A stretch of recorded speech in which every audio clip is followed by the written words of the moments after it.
Hello, welcome to my kitchen. Welcome to a video. Today I am doing a Chinese style braised beef brisket. Something that I love, and I've only just started doing this recently. I've been eating it for years and I've only just started it, and I wish I discovered it a long time ago. So first step, I got myself a brisket from my local butcher, which I've had many times before. It's really nice and fresh.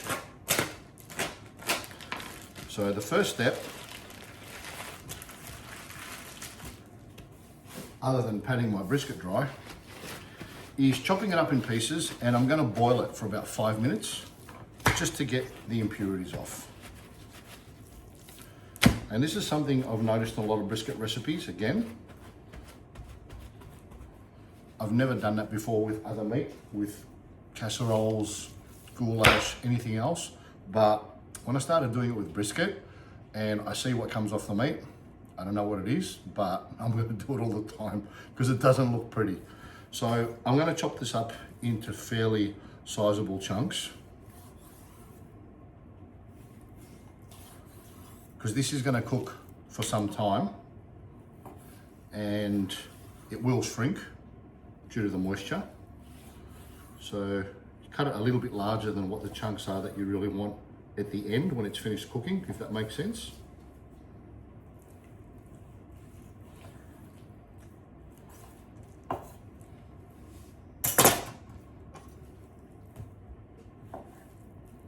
That's probably the smallest size I would do. Actually, I might as well put that straight into my pot. So I'll just continue chopping this up. Some briskets have got a really thick fat cap on them. This one doesn't have too much. It's not too bad, but some of this softer fat I might trim off. It's actually not too bad. Some briskets got really thick fat caps, which you probably don't want all of that, but some of the fat is good. Fat is flavor.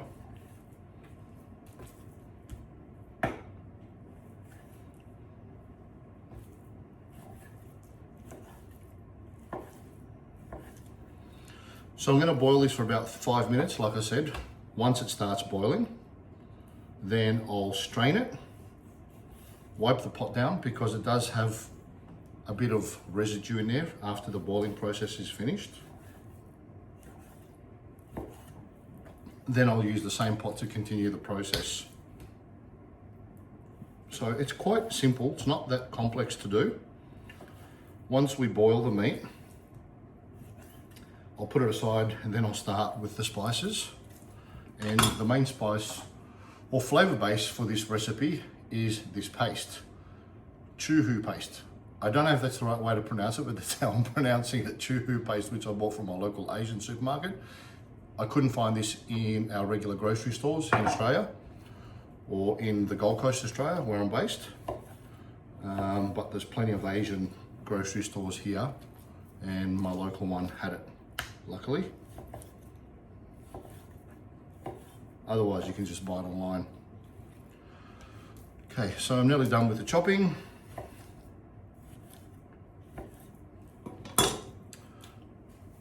I'll fill this up so it's covered with water. Then, like I said, I'll boil that for 5 minutes, I'll strain it, and we'll carry on with the next step. Okay, so here we are. Light that up. You can see I've covered it really well with water. Grab the lid. I'll wait till that starts boiling, and then I'll show you what it looks like. So while that's coming to the boil, I'm just going to get the rest of my ingredients ready. So we've got the chuhu paste. Again, disclaimer, if I haven't said that right, let me know. I'm adding 4 tablespoons of that, and it's 2 kilos of brisket. Okay, I forgot to mention 2 kilos. We've got 6 slices of fresh ginger. So how thick is a slice? Well, you can be the judge, but that's kind of what we're looking for. And how do I know that? Because I've eaten this many times in restaurants and that's how the slices look. So we're going to go with 6 slices. You can't really put too much, to be honest. It's not like you're going to eat it and say, oh, I should have put like 5 slices instead. It's not going to ruin your dish. 5, 6. I've also got a piece of rock sugar. This is different to palm sugar. I thought it was the same thing, but it's not. Rock sugar is common in Asian brisket recipes. Now this is a Chinese style brisket. There are other style briskets that are curry briskets, Japanese versions, Malaysian versions, but this is a Chinese style version. I've seen rock sugar used and I've put it in there. Apparently it tenderizes the beef. I have to admit, the brisket comes out fall apart soft in this recipe. There's another little secret to it as well, which I'll let you know in a moment. We've got 6 star anise right here, which are ready to go in. The rock sugar, the ginger, and the chuhu paste. So once the brisket's cooked, I'll take that out, strain it, then we'll add these ingredients in, chuck the brisket in, top it up with water, and then it's gonna cook. And I'll talk to you about the cooking process next. This is a really, really easy recipe to do, guys. It sounds daunting, but it's not. It's just that it takes time. So if you've got time to do it, go for it. And I've done it a few times. It holds up really, really well in the fridge, and you've got brisket for a week, depending on how many people eat it. It's not a spicy recipe either. You think it's spicy, but it's not. My family hate spicy food.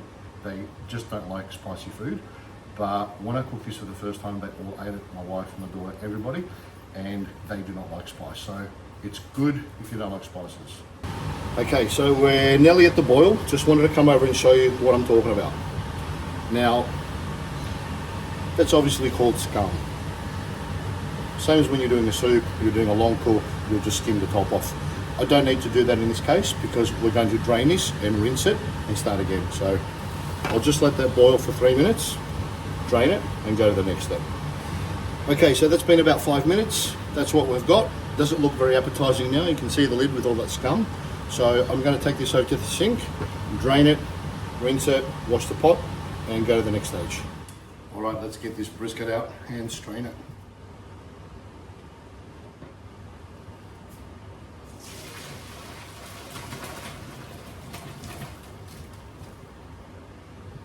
I'll give that a quick rinse, just to wash off any of that scum. That looks a bit better, that's much cleaner. Not quite ready to eat. You might break a tooth if you try and eat it now. So I'm going to wash that. You can see all that scum. Now, I've never really done that with beef like I said before, and that really surprises me. I don't know, I call it scum, but it looks like beef dirt. There's another name for it. I'll just call it beef dirt. How's that? So I'll wash this down, wash the lid, and let's start throwing some spices. Okay, let's do some cooking. So a couple tablespoons of olive oil. You can use ghee. I use ghee for a lot of cooking, but my next jar is not open yet, so I can't be bothered opening it right now. A couple tablespoons. I'm going to let that heat up for a minute. We're going to go in with the ginger, star anise, rock sugar, and the brisket that's cooling off over there, and top it up with water, and that'll cook for 2 hours. I'll let this heat up and bring you back. Okay, let's go. Put that in gently so I don't splash myself, even though I still did. 4 tablespoons of this wonderful chuhu paste. Now, this is not rocket science. It doesn't have to be exact. We'll call that a tablespoon.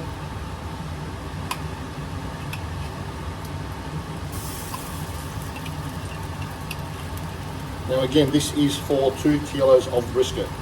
I will have the recipe in the comment section below, so don't worry about trying to remember this.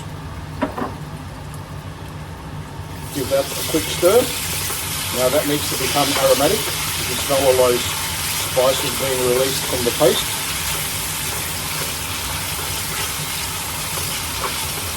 I'm going to throw my star anise in.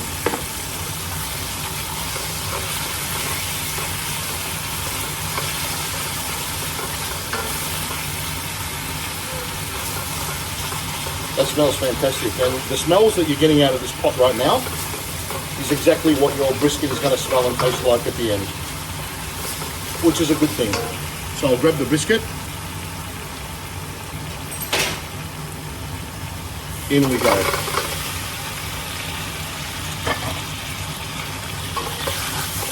toss that around thoroughly so everything is covered.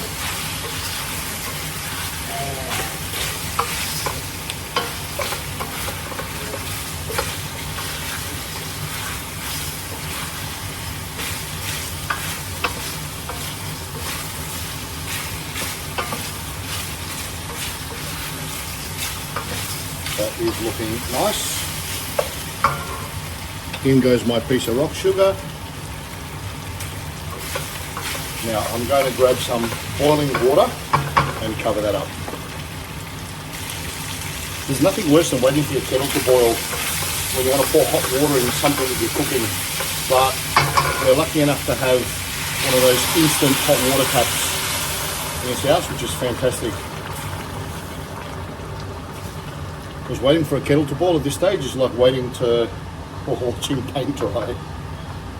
Okay, so I'll get a little bit more and top that up.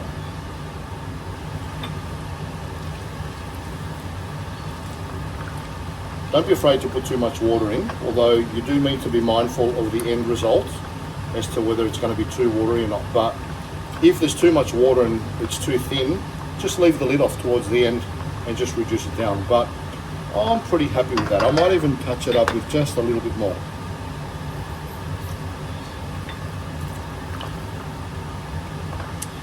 Didn't look like much more, but I want all that meat covered, so I'm happy with that. Now, here's the little secret I was telling you about before in order to get this cooking quicker and softer. Brisket normally can take several hours to cook to get it really tender, but I'm going to cook this for half an hour with the lid on. I'm going to turn it down, and then I'm going to turn it off for half an hour. Then back on for half an hour, and off for half an hour. And I'm going to repeat that about 4 times for a total cooking time of around 2 to 2.5 hours. And you'll find at that stage, the meat will be very tender, and then we can add the remaining spices or ingredients in. So I'll bring you back in half an hour when I've turned this off and show you what it looks like. Okay, while that's boiling, I'm going to go through the rest of the ingredients in this recipe. There really isn't much, like I said to you. So, once that's finished cooking right towards the end, maybe with half an hour to go, we're going to use some light soy, some oyster sauce, and a little bit of corn flour. And that is it. That's all there is in this brisket, other than the vegetable. Now, this is a swede. This is a root vegetable. Again, I only started using this when I cooked brisket. It's fantastic. I suppose you could liken it to a daikon radish. It's a little bit harder than a potato, but it actually softens up like a potato and it absorbs all the flavour and the colour of the brisket. That's why this is an ideal vegetable to put into your brisket, or you can put potato. Potato cooks quicker and gets softer, so you probably want to cook it for less than you do the swede. I got these from my local supermarket, believe it or not. The Asian grocery didn't have them. So pretty simple, just going to cut the ends off, the rough bits, and I'm going to peel them like I would a potato. The skins are a little bit thicker than potatoes, but I'll just basically peel these, if I can hold it, and cut them up into large chunks. And I'm not going to add these in till, like I said, maybe the last half an hour of cooking. In fact, I usually let the brisket cook to the tender level that I like, and then I add these in and I cook them for a further half an hour. But just note, with this cooking technique, heating the brisket, turning it off, heating the brisket, turning it off, it does cook fast, and I have occasionally overcooked it to the point where the brisket starts falling apart. Who's ever going to complain about that?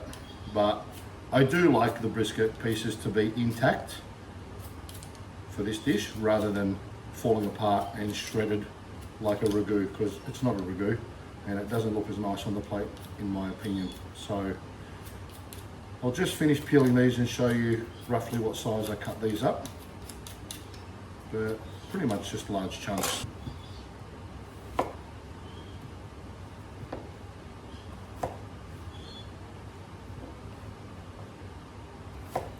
That's kind of what I like. So yeah, you don't have to do this until later, but just doing it now to show you what the next steps are, so you can prepare yourself and be one step ahead. with the oyster sauce and the soy sauce and the corn flour, we're going to mix that up into a little syrup mixture, concoction, whatever you want to call it. And that will all go in at the same time. It's up to you how much of this you want to put in. But I do like it. It goes really well. Keeping in mind, you're already going to eat this with rice, so if you don't want to have any more carbs to it or another element, then leave it out. Totally up to you. So I'll clean this up. I will show you how to mix this up when we get to that stage, and I'll show you what the brisket looks like once it's finished cooking for the first 30 minutes. Okay, so this has been cooking for half an hour. Just want to show you what it looks like. It's well and truly coming along. So I'm going to turn this off. I think I said before I'm going to turn it off for half an hour, but I'm going to turn it off for 15 minutes. Then I'm going to crank it again and let it go for another half an hour. Okay, this has been sitting for 15 minutes, stewing in its own juices, and I imagine getting softer. I don't know what the science is behind it, but it really works. So we're going back on for another half an hour for stage 2. Okay guys, finally. This has been cooking for about 2.5 hours now, so I'm going to turn this off. This beef is actually quite tender, surprisingly, after 2.5 hours. Look at that. It really just cuts with a fork so easily. So I've turned that off. I'm now going in with the Swede. By the way, that's S-W-E-D-E, if you want to look it up, the Swede. So I'm going to leave that in there now.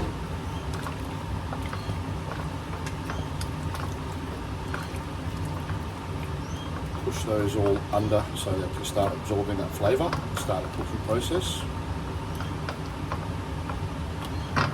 So because I've just turned this off, that's going to sit for another 15 minutes now, and in 15 minutes I'll come back, put it on for the last 30 minutes, then I'll show you the final step. Okay guys, we're back, so we're on again. This is going to be the last half an hour cook, and in half an hour these Swedes are going to be really nice and soft, just like a potato. The meat's already soft. Then we'll add the final sauce in with the corn flour, thicken it up, and we're good to go. This is the fun part. I'm doing the spices, the sauce, ready to finish off. So, 4 teaspoons of light soy sauce. It doesn't have to be like 100% accurate. Okay, 2, 3, 4. 4 teaspoons of oyster sauce.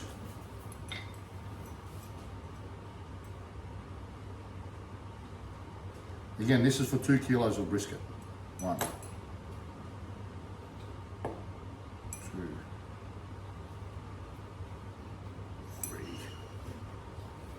and a big 4, because some of it sticks to the spoon. 2 tablespoons corn flour.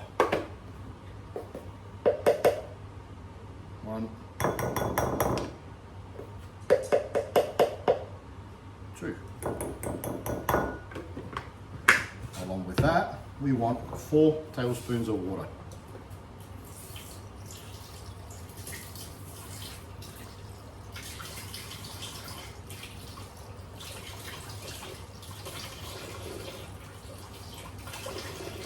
A bit more, because that's supposed to. So I'm just going to whisk this up so it all combines.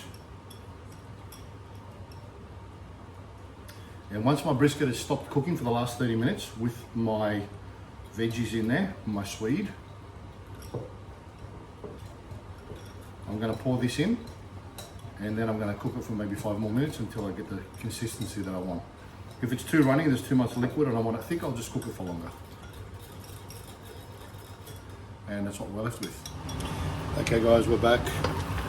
These potatoes, or Swedes I should say, are pretty much done.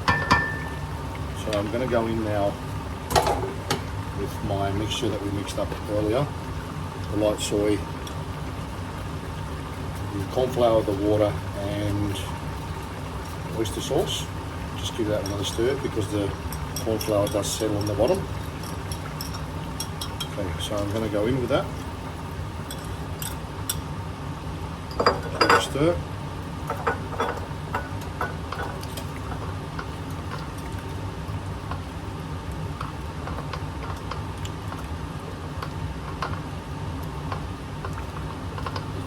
thickened up a little bit.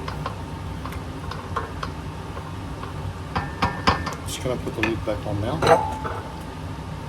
Just probably let that simmer for another 5 minutes, then turn it off, and we're good to go. Okay folks, that's done. I'm going off with the power, and that is a beautiful finished Chinese style braised brisket. You can see that sauce is thickened up and it's nice and glossy, which the corn flour does. If you want that thinner, you can add a little bit of water into it if you like, if you want that to go a bit further, but I'm pretty happy with that result. The meat is extremely tender. I'll show you, that just breaks apart. For brisket, that's exactly what you want. That is going to be absolutely delicious. I'll show you what that looks like when we serve it up in a plate with some spring onion on top and a bit of chili oil. It's to die for.